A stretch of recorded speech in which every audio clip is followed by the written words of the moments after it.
Good morning, afternoon, evening, wherever you are in the world. My name is Josh. This is Talking Smarks. It is Monday, January 29, 2024, the Monday after the most bizarre weekend in the history of WWE, maybe ever. We had highs, we had lows. Let's go ahead and break it all down. On Thursday, we had the news of yet another Vince McMahon scandal, accused of quite some very atrocious things. I do not want to get into details with them. I am done with that whole situation.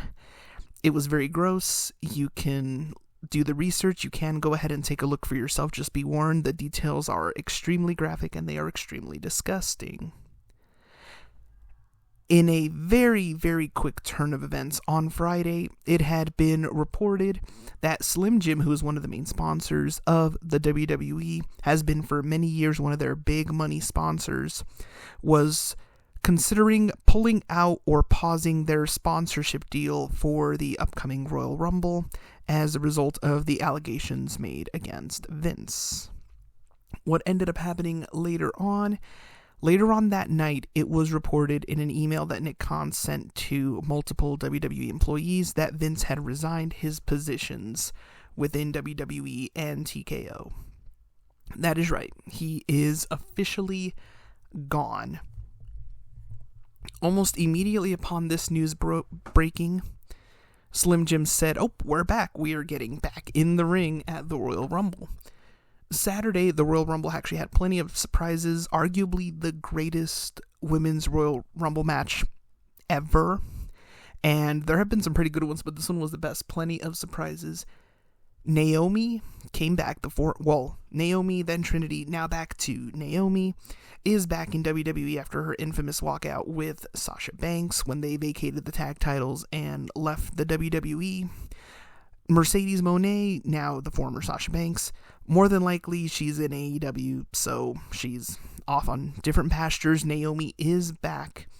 At number 5 in the Women's Royal Rumble, we had Impact Knockouts World Champion Jordynne Grace appearing in a WWE ring. She was in the match for quite a while, so they did give her quite a strong showing. She is a powerhouse of a woman. So that was incredible to see. Bayley came in at number 3, won the whole thing. So proud of her. She is going on to WrestleMania. Liv Morgan, after months sidelined with an injury, came back at number 30. It was quite honestly an incredible match. There was a sequence in the match when Chelsea Green came in and proceeded to get demolished by pretty much everybody in the ring at the same time. It was like a 4-minute long sequence and it was utterly hilarious. Can we get more of these, please? Then we had the Men's Royal Rumble, which had quite a bit of a shock ending. I'll be honest, walking into it, I thought, oh, it's going to be CM Punk. Almost. It came down to the final two being CM Punk and Cody Rhodes. They had a very fiery promo the past week on Raw. CM Punk showing more and more of his heel tendencies, actually got Cody in the GTS and said, "I didn't come back to lose to Dusty's kid," given the history that both of them have had with Dusty over the years. Cody ended up winning, so the first back-to-back Royal Rumble winner since Stone Cold. Cody's going to WrestleMania. He's going to finish the story, we think, with Roman Reigns. Braun Breaker came into the match, which was a bit of a surprise. So we ended up finding out later on that Braun Breaker came into the match as a replacement for a former UFC heavyweight champion who was named as being one of the people that Vince was associated with in said lawsuit that caused Vince to step down, and allegedly he got all of this person's spots, even the elimination order. Basically they just went, "Oh, this is yours now."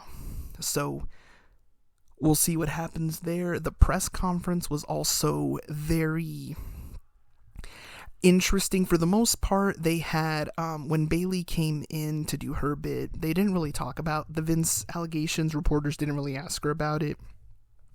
Next up, Cody came in as the winner of the Men's Royal Rumble. He was asked multiple questions. He did not deflect. He didn't try to dodge. He at least acknowledged that there is a dark cloud and that everybody was finding out about Vince's doings all at the same time. He didn't try to deflect, he acknowledged it, so kudos to him.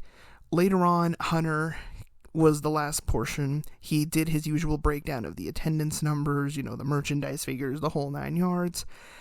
Reporters started to ask, and at first Hunter did try to deflect, just going, hey, look, we just had an incredibly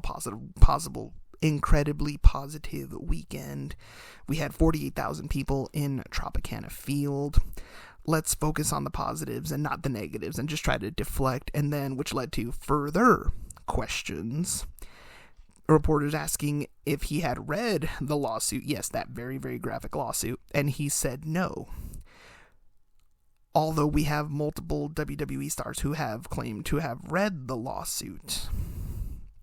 So it's a little bit odd. Didn't help things whatsoever, at least from his perspective. And once again, he did try to deflect. He's like, hey, I'm just trying to focus on the positives here, not the negatives. And when people asked what steps are going to be done to prevent such a thing from happening again, the only thing that came out of Hunter's mouth was anything possible.